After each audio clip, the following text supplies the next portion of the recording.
बहून् नमोकारम् अर्हन्तानं तहेव सिद्धाणम् आयर्यौवध्यायाणं लोयम्य सब्बसाहूरम्। ये देवादिदेव श्री चंद्र प्रभु भगवान की, बोले श्री पार्श्वनाथ भगवान, आचार्य चक्रवर्ती श्री शांति सागर जी महाराज की, बोले आचार्य रत्न 108 से अजित सागर जी महाराज की, गुरुवर आचार्य कल्प 108 से सन्मति सागर जी महाराज की, बोले जैन धर्म की जय।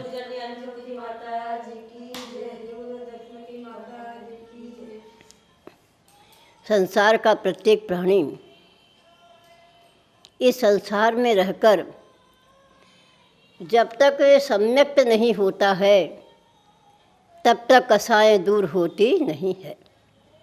और सम्यक्त हो जाने के बाद भी आप सोचिए, अनंतान बंदी कसाय छूट करके अप्रत्याख्यानी कसाय उसके साथ रहती है, क्योंकि मिथ्यात्व में अनंतान बंदी कसाय रहती है। चौथे गुणस्थान में अव्रत सम्य दृष्टि बनने पर अप्रत्याख्यानी कसाय हो जाती है। वृत्ति बनने पर, क्षुल्लक ऐदक आदि बनने पर प्रत्याख्यानी कसाय के साथ रहता है, और दिगंबर भेद धारण करने के बाद भी संजनन कसाय उसके साथ रहती है। ये कसाएं इस मानव को महात्मा के ऊपर ऐसी कालुष्ठा लेके आती है कि वो धोए से भी मिटती नहीं है। चाहे वो दिगंबर भेष भी हो, लेकिन संजनन कसाय उसके साथ भी रहती है। संजनन का अर्थ होता है समता पूर्वक जलती रहे, फिर भी सम्यक्त को नष्ट नहीं होने देती है। बस इतना ही उसका काम है। इस प्रकार इन कसायों से यह जीव चतुर्गति संसार के अंदर भ्रमण करता है, क्योंकि हमारे आचार्य कहते हैं 5-25 के झगड़े में हीरो गमा दियो कचरे में। 5 और 25 का ही संसार में सारा झगड़ा है। 5 माने 5 पाप, हिंसा, झूठ, चोरी, कुसीट, परिग्रह। ये हिंसा 5 है। पांचों ही अपने को लगता है कि हिंसा नहीं कर रहे, लेकिन झूठ बोलना भी हिंसा ही है, चोरी करना भी हिंसा ही है। क्योंकि हिंसा किसे कहते हैं? जीव को मारना ही हिंसा हो ऐसा कोई नियम नहीं है। जीव को दुख देना भी हिंसा ही है।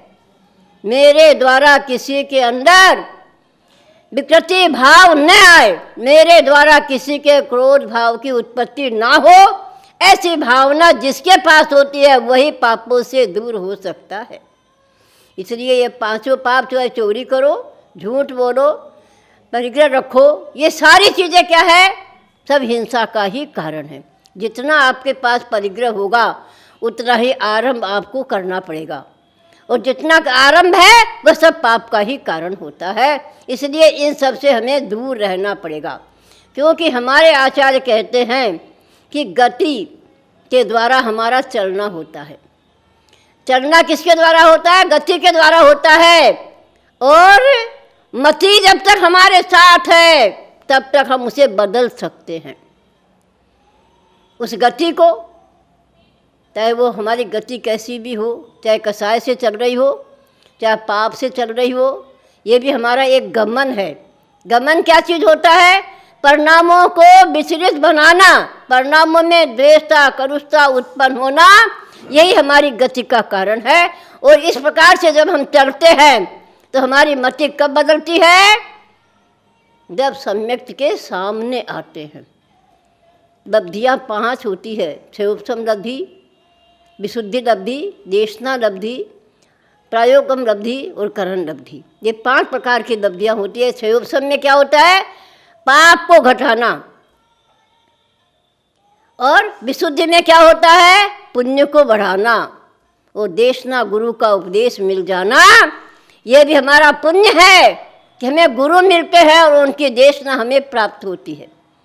इसके पश्चात प्रायोगमन लब्धि होती है, जो कर्मों को कोटा कोटि में लेके आता है। 70 कोड़ा कोड़ी का जो बंध होता है, प्रयोगमन लब्धि में वो 1 कोटा कोटि में आ जाता है। सोचिए आप कितने परिणामों में निर्मलता आती है। निर्मलता दो ही कारणों से आएगी, या सो विशुद्ध परिणाम हो या हमारे देशना हमें प्राप्त हो। शेर जैसा जीव भी जंगल में सुनता था गुरु के उपदेश को, और सुनने मात्र से क्या हो गया आप सोचिए। हम तो मानव हैं, वह तो जंगल का राजा था, कितना पाप नित्य उसे करना होता है, लेकिन फिर भी गुरु के उपदेश से उस देशना को प्राप्त करके सम्यक्त को ग्रहण करता है और कर्मों को कोटा कोटि में लेके आता है, और करण लब्धि जब आ जाती है तो सम्यक्त हो जाता है। ऐसा प्रत्येक मानव को अपने जीवन में इन पापों से, इन कसायों से जितना हम दूर रहेंगे। आप देखिए दूध कब तक उफनता है? जब तक उसमें पानी रहता है। पानी जल जाने के बाद दूध में उफान नहीं आता है। जब तक पानी है तब तक उबलता रहता है, उफान आती रहती है, दूध बाहर निकलने को होता है। बस ये दूध में जैसे पानी है, ऐसे हमारी आत्मा के अंदर विभाव भाव इन कसायों को भरे हुए परिणामों से यह जीव उछलता रहता है, दुखी बनता रहता है, और वह कसाय आपके बाहर निकलती रहती है। जैसा जैसा पानी जलता है वैसा वैसा दूध अपने आप शांत होता चला जाता है। इसी प्रकार से हमारी ये कसाय है, जितनी हमारी बाहर निकलेगी, जितने हमारी दुनिया के ऊपर हमें आक्रोश जब तक नहीं बंद होगा। क्रोध एक जीवन का आंधी है, यह आंधी कब चल जाए हमें पता नहीं चलता है। बस इसी प्रकार से कहाँ से एक शब्द हमें मिल जाता है और ये हमारी सारी चीज़ें बाहर आ जाती है, कसाएँ बाहर आ जाती है। हमारे आचार्य कहते हैं धर्म जीवन के अंदर आत्मा से उत्पन्न होता है, धर्म कहीं बाहर से नहीं आता, सब आत्मा में भरा रहता है। इसीलिए कहा गया है कि मस्तक झुकाओ, अहंकार स्वयं दूर हो जाता है। अगर हमारा देखिए पत्थर खा करके भी आम मीठे फल देता है, बस इसी प्रकार से हमारा मस्तक अगर नीचे झुका हुआ है तो क्या होता है, सामने वाले का अपने आप शांत होता है और हमारा मन भी शांत हो जाता है। इसलिए कहते हैं मस्तक झुकाओ, अहंकार स्वयं दूर होता है। और आंखें गीली कर लो तो पत्थर भी पिघल जाता है। एक बार हम किसी के सामने हमारी आंखों में पानी भर जाता है तो वह भी कहता है बेचारा बहुत दुखी होगा, पत्थर भी पिघलता है। ऐसा कोई मानव का आत्मा नहीं कि वो कठोर बनकर के पत्थर बन जाए। सामने वाले को देखकर स्वयं भी वह अपने आप पिघलता रहता है। इसी प्रकार से अगर हमारी इच्छाएं दूर हो जाती है तो आश्रम भी संवर में परिवर्तन हो जाता है। परिवार संवर कब होगा? जब सम्यक्त होगा। बिना सम्यक्त के संवर हो सकता नहीं है। इसीलिए कहे दांतों को भी अगर हम शांति देंगे तो पेट को भी शांति मिल जाएगी। ये दांत हमारे कठोर से कठोर चीज़ों को चबाने के लिए तैयार होता है। इसी प्रकार ये हमारी आत्मा भी कठोर वचनों को सुनने मात्र से सारे आपे से बाहर हो जाते हैं। इसलिए प्रत्येक मानव को अपने जीवन में इन कसायों से, इन पापों से जब तक हम दूर नहीं होंगे तब तक हमारा आश्रव कभी रुक सकता नहीं है। आश्रव पहले गुणस्थान से लेकर 13वें गुणस्थान तक चलता है। तीर्थंकरों को भी 7 आश्रव वहाँ भी आते हैं।